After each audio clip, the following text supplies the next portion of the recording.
जय Hind, good morning, नमस्कार दोस्तों।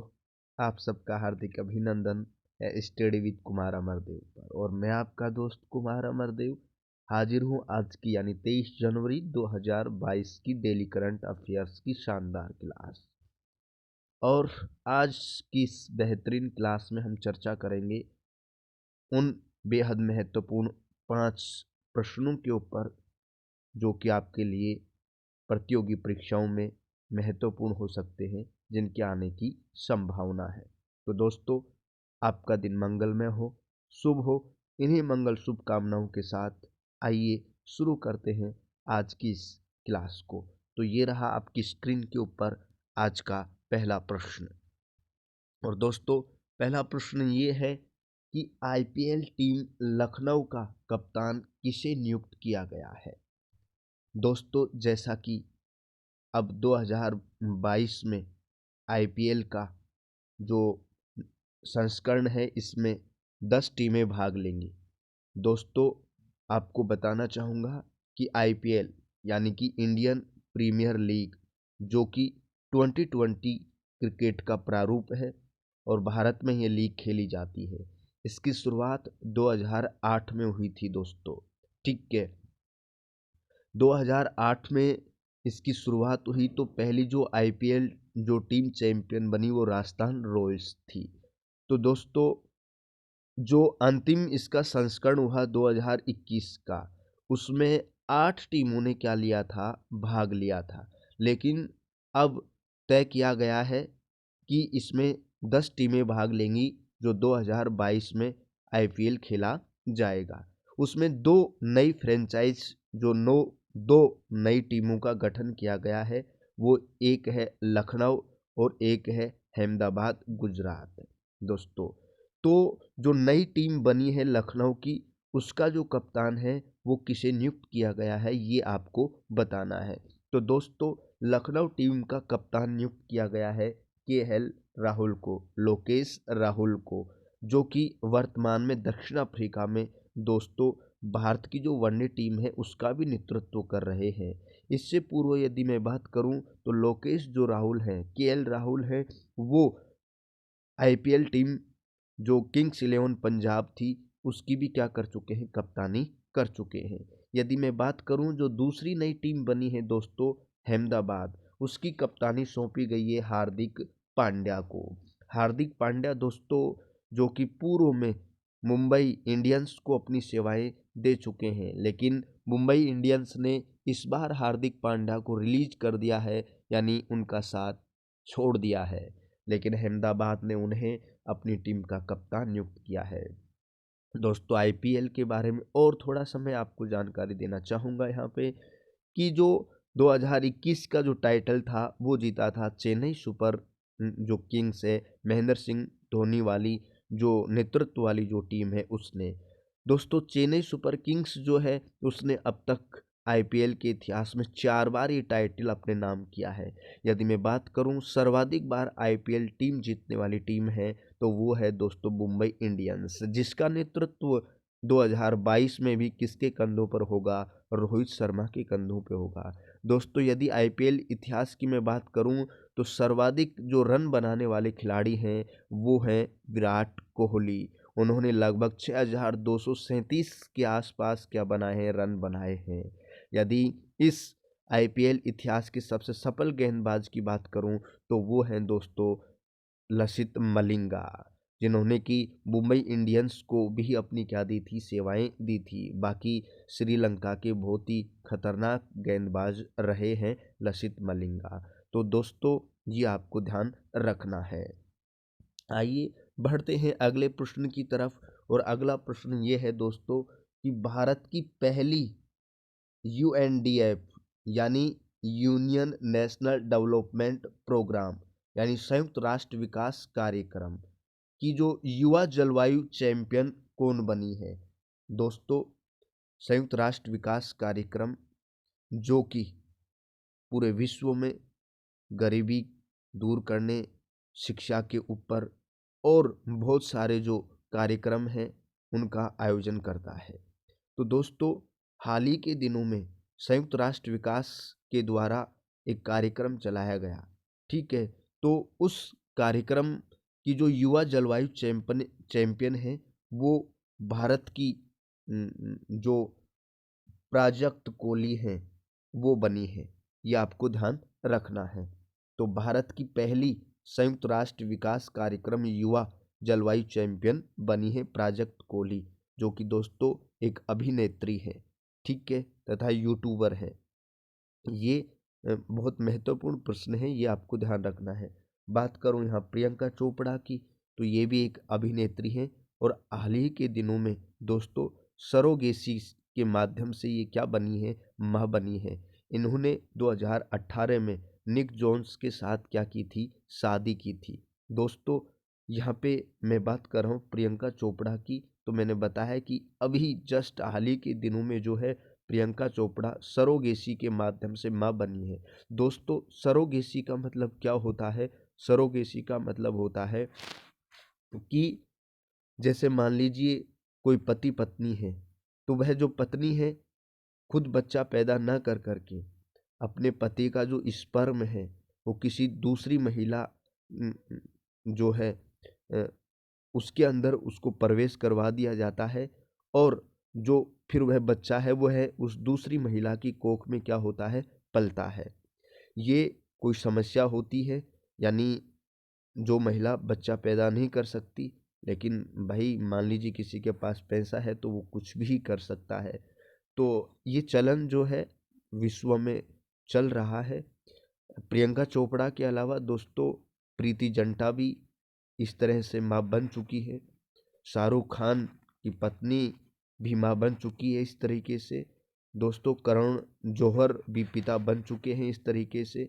तुषार कपूर इसके अतिरिक्त और भी बहुत सारे सेलिब्रिटी जो हैं इस माध्यम से माँ बाप बनने का जो सौभाग्य है वो प्राप्त कर चुके हैं। कई बार ये होता है कि जो महिला होती है उसको कुछ प्रॉब्लम होती है तो वह माँ बनने के लायक नहीं होती है। इस वजह से वो दोनों पति और पत्नी जो है ना किसी दूसरी महिला को नियुक्त करते हैं और फिर उस महिला की जो कोख है उसमें उनका बच्चा क्या होता है, पलता है। और जो ही बच्चा हो जाता है तो फिर वो बच्चा क्या कर लिया जाता है, उनसे ले लिया जाता है, ठीक है दोस्तों। और उस महिला को जिसकी कोख में वो बच्चा पलता है उसको जो है उसकी देख रेख के लिए, उसके पालन पोषण के लिए जो है जब तक बच्चा हो नहीं जाता तब तक का उसे खर्चा दे दिया जाता है। तो प्रियंका चोपड़ा जो कि सरोगेसी से अभी क्या बनी है, माँ बनी है, ये आपको ध्यान रखना है।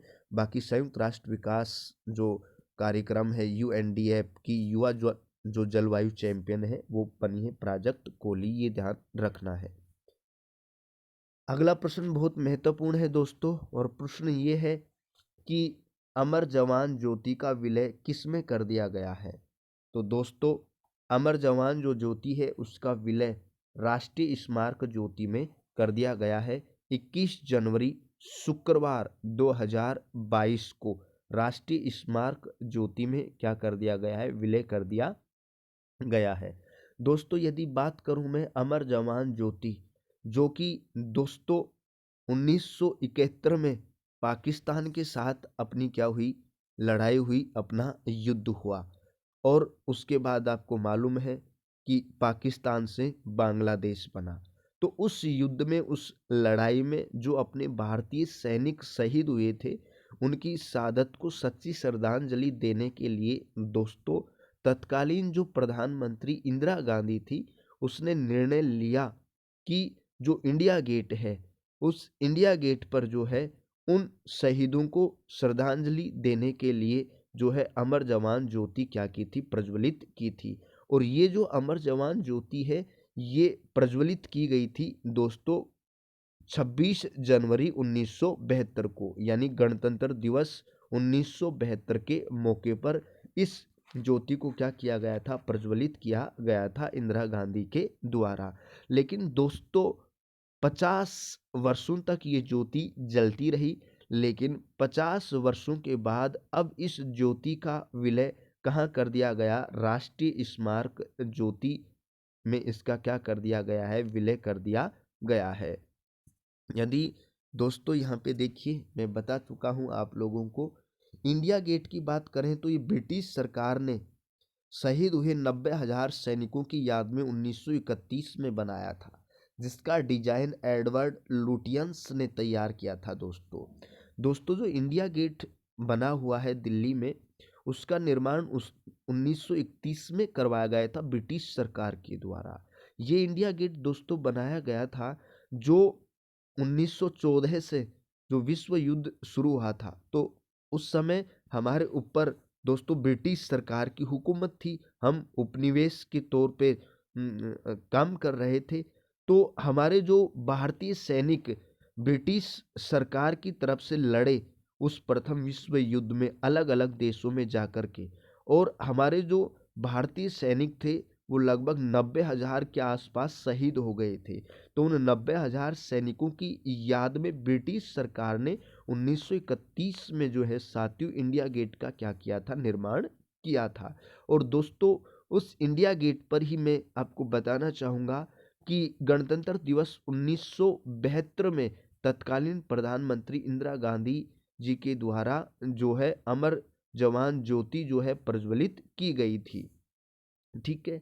लेकिन केंद्र सरकार के द्वारा इसका विलय राष्ट्रीय समर स्मारक ज्योति में कर दिया गया है। ये आपको ध्यान रखना है। बेहद महत्वपूर्ण प्रश्न है दोस्तों। पक्ष और विपक्ष में काफी तकरार हो रहा है इस विषय को लेकर, जहां विपक्ष के प्रमुख नेता राहुल गांधी जी ने तंज कसा है कि हमारी जो अमर जवान ज्योति 50 सालों से निरंतर लगातार प्रज्वलित हो रही थी उसको बुझाया जा रहा है। लेकिन पक्ष की तरफ से ये कहकर तंज कसा गया राहुल गांधी जी के ऊपर कि ये जो ज्योति है ये बुझाई नहीं जा रही, बल्कि जो मेमोरियल वार जो बनाया गया है, जो राष्ट्रीय समर स्मारक जो बनाया गया है, उसकी ज्योति में इसका विलय किया गया है। दोस्तों वो जो स्मारक है उसमें अलग अलग युद्धों में जो भारतीय सैनिक शहीद हुए हैं उनका वहाँ पे नाम भी लिखा गया है, और वहाँ पर ही इस ज्योति का क्या किया गया है, विलय किया गया है। तो ये सरकार के द्वारा कहा गया है। आगे बढ़ते हैं हम लोग।